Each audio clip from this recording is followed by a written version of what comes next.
Hello student, आज हम लोग पढ़ेंगे कहानी और नाटक में क्या अंतर है। ये आप लोग को छोटा छोटा प्रश्न भी आ सकता है। तो आज हम बताएंगे कि हम लोग पढ़ेंगे कहानी और नाटक में क्या अंतर होता है।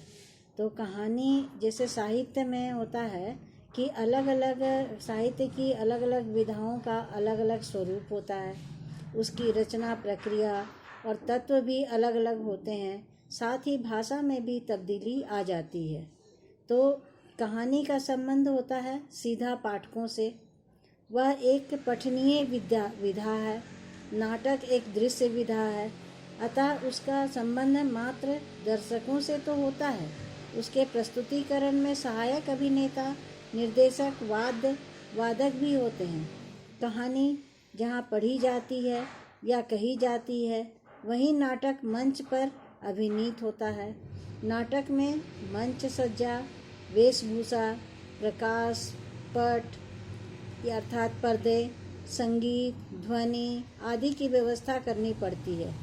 तुम लोग देखते हो कहीं पर भी यदि कोई नाटक का मंचन किया जाता है तो उसमें इन सब चीज़ों की आवश्यकता होती है। नहीं तो किसी को, जैसे ध्वनि का भी अगर हम व्यवस्था नहीं करेंगे तो किसी को कोई चीज़ समझ में नहीं आएगी। लोगों को लगेगा सिर्फ कि नाटक में मंच करने वाले जितने भी पात्र हैं वो सिर्फ मुंह हिला रहे हैं, एक्शन दे रहे हैं। इसलिए संगीत, ध्वनि, पर्दा भी आवश्यक है, वेशभूषा भी जरूरी है, मंच सज्जा भी जरूरी है, इसलिए प्रकाश भी जरूरी है। तो इन सब चीज़ों की नाटक में व्यवस्था करनी पड़ती है। लेकिन कहानी में इन सब चीज़ों की आवश्यकता नहीं होती है। उनमें संवादों की अधिक महत्ता होती है। उनमें द्वंद्व होता है, उसमें उत्कर्ष भी रहता है। यह कहानी में भी हो सकते हैं, पर द्वंद्व की जैसी स्थिति नाटक में होती है वैसी कहानी में नहीं होती, क्योंकि कहानी को लिखा जाता है और नाटक को मंच पर प्रदर्शित किया जाता है। इसलिए नाटक को दर्शाने के लिए उसमें विभिन्न तरह के उपकरण की भी आवश्यकता होती है। और हम जैसे बताए पहले कि मंच साजो सज्जा करना होता है। वेशभूषा अर्थात जितने भी पात्र हैं उनकी वेशभूषा भी कहानी के अनुसार होनी चाहिए। जैसे कोई भिखारी का वेश कर रहा है तो भिखारी की वेशभूषा होनी चाहिए। कोई राजा रानी का नाटक में राजा रानी का नाटक कर रहा है तो राजा रानी के जैसे उनकी वेशभूषा होनी चाहिए, आभूषण होने चाहिए और प्रकाश की भी पूरी व्यवस्था करनी पड़ती है। वाद्य संगीत का भी पूरा, जैसे कहीं पर कुछ आवाज़ होता है तो उसमें संगीत की भी, ध्वनि की भी आवश्यकता होती है। इस तरह से हम देखते हैं कि नाटक जब किसी भी मंच पर नाटक का ये किया जाता है, मंचन किया जाता है, नाटक को दिखाने का हम प्रयास करते हैं, तो उनके लिए इन सब चीज़ों की आवश्यकता होती है। लेकिन जब हम किसी कहानी को लिखते हैं तो कहानी को लिखने में इन सब चीज़ों की कोई भी आवश्यकता नहीं होती है। बस हमें ये ध्यान रखना चाहिए कि कहानी में जो भी उसकी जो कथा वस्तु है, कथानक है, और उसका स्थान और समय पर के आधार पर उसको विभाजित किया जाता है। कहानी में घटनाएं रहती हैं और प्रत्येक घटना किसी स्थान विशेष पर घटती है। इन सब चीज़ों का ध्यान कहानी में के लिए अति आवश्यक है। कहानी के कथानक की एक एक घटना चुनकर उठाई जाती है, वही एक दृश्य बन जाता है। जब हम किसी कहानी को पढ़ते हैं, तुम लोग पढ़ते हो, तो उसमें देखोगे कि कहानी जब हम पढ़ते हैं तो उसमें ऐसा महसूस होता है जैसे कि कहानी जो है वो साक्षात हमारे सामने घटित हो रही है। इस तरह से जीवंतता कहानी में होनी चाहिए। स्थान और समय के आधार पर कहानी का विभाजन करके दृश्यों की रचना भी की जा सकती है, जिसमें यह महत्वपूर्ण है कि प्रत्येक दृश्य का कथानक के अनुसार औचित्य होना चाहिए। अर्थात एक भी ऐसा दृश्य नहीं रहना चाहिए जिसकी कथानक से संगति न बैठती हो। साथ ही प्रत्येक दृश्य का कथनानुसार विकास होना चाहिए। ये कहानी की मुख्य विशेषता है। दृश्य एक बिंदु से प्रारंभ होता है, कथनानुसार विकसित होता है, उसका अंत उसके आगामी दृश्य से जोड़ देता है। अंततः दृश्य विकास में पूर्णता अपेक्षित है, जिसमें कि प्रत्येक दृश्य के प्रारंभ, मध्य और अंत रहता है। वह कथानक को गति देता है। पात्रों और वातावरण को पात्रों के माध्यम से स्थापित करना पड़ता है और अगले दृश्य के लिए भूमिका बनाता है। इस तरह से हम कहानी को जब लिखते हैं तो कहानी में ये चीज़ देखना पड़ता है कि हमारा जो अगला दृश्य आ रहा है वो उस दृश्य से जो कहानी, जब हम एक पैरा अंत करते हैं तो दूसरे दृश्य का उसमें समावेश होना चाहिए। दृश्य बनकर फिर यह देखना चाहिए कि मूल कथा का कोई अंश छूट तो नहीं गया है। अर्थात थोड़ा थोड़ा जब हम कहानी का लिखते हैं, कहानी को की रचना करते हैं, तब उसमें हमें देखते जाना चाहिए कि कोई मुख्य अंश छूट तो नहीं रहा है। परिवेश को नाटक में मंच सज्जा के माध्यम से उभारा जा सकता है।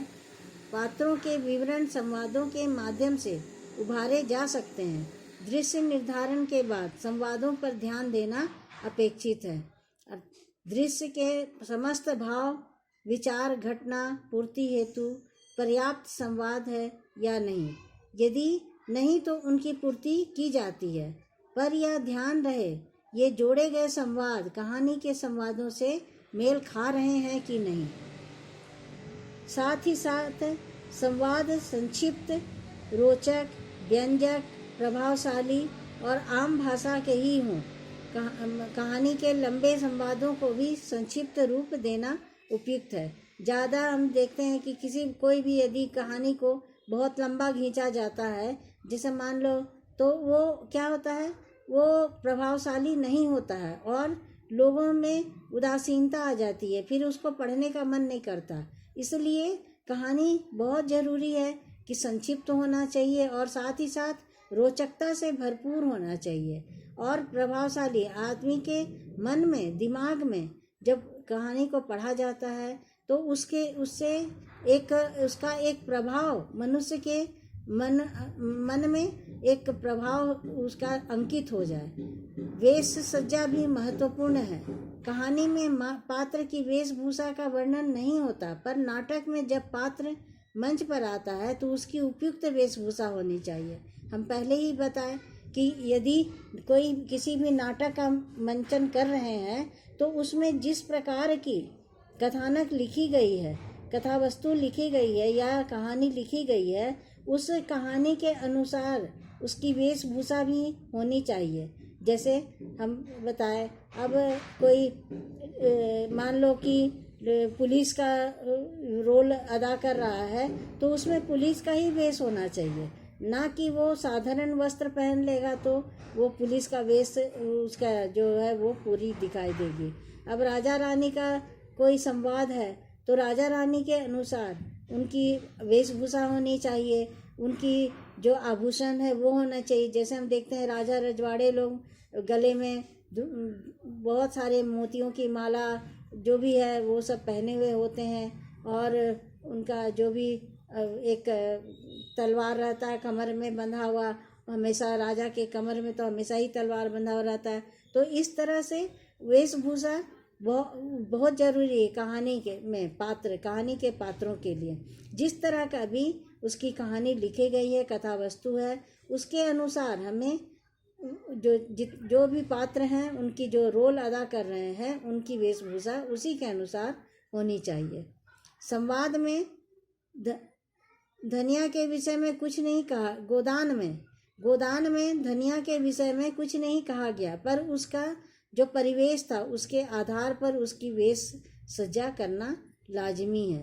अर्थात जब जो गोदान एक प्रेमचंद की एक मशहूर कहानी है, बहुत ही प्रसिद्ध कहानी है और उसमें उसी प्रकार के पात्रों का जो चयन किया गया है तो उसकी वेश सज्जा भी उसी तरह की होनी चाहिए। इसी प्रकार पात्रों की गतिविधियों, भाव भंगिमाओं, व्यवहार आदि पर भी ध्यान देना बहुत ही ज़रूरी है, क्योंकि जिस तरह का उसका रोल है उसी तरह की उसकी भाव भी होनी चाहिए। बोलने चालने का ढंग, चलने का ढंग। मान लो कोई गांव वाली लड़की है तो वो किस तरह से आती जाती है, गांव का कोई दृश्य दिखाया जा रहा है, तो गांव में जैसे स्त्रियां अपने में कमर में घड़े ले करके पानी लेने जाती हैं, चाहे वो छोटी कोई बच्ची होती है, जब बच्चा होता है तो वो कैसे अटखेलियाँ करते रहता मैदानों में। तो उस तरह के भाव व्यवहार जो लिखे रहते हैं उसी तरह की भाव भंगिमाएँ वहाँ पर देना आवश्यक है। यह कार्य अब जो है आगे हम पढ़ेंगे कि एकल प्रभाव उत्पन्न करने में और चरित्रांकन में संवाद, अभिनय तथा साज सज्जा की महत्व भूमिका है। यह सब संवेदनात्मक प्रभाव उत्पन्न करने में सहायक होते हैं। अर्थात जब हम जिस तरह का भाव भंगिमा पेश करते हैं उसको उसी तरह से वो एक जो जैसे कहानी जो पढ़ता है तो पढ़ने से उनके मन में एक संवेदना उत्पन्न होती है। जैसे कोई दुखद घटनाएं हैं तो मन में एक संवेदना होती है उसके उस चरित्र के जो चरित्र है उसके ऊपर एक संवेदना आती है। जैसे कोई गरीब है तो उसके लिए भी बहुत आदमी के मन में एक संवेदना उत्पन्न हो जाती है कि काश मैं उसको सहायता कर सकता या जो भी उसकी स्थिति को सुधार कर सकता। तो यह सुझाव दे सकता है, लेखक अपना सुझाव इसके लिए दे सकता है। ठीक है, अब आगे है कि कहानी में पात्रों के मनोभावों का चित्रण विवरणात्मक होता है। मानसिक द्वंद्व की भी यही स्थिति होती है। इस नाटक को उभारने हेतु स्वागत कथन का उपयोग किया जाता है, साथ ही पूर्व दीप्ति शैली का भी प्रयोग हो सकता है।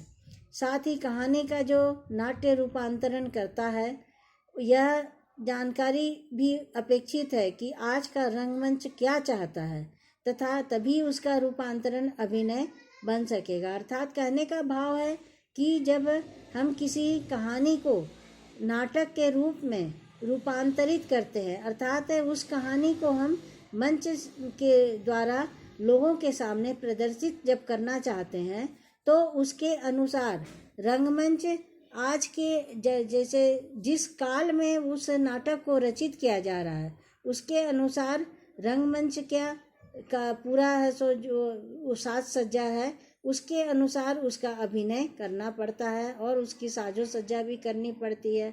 तो इसमें समय समय पर थोड़ा बहुत बदलाव किया जा सकता है, क्योंकि समय की मांग के अनुसार ही ये बदलाव हो सकता है।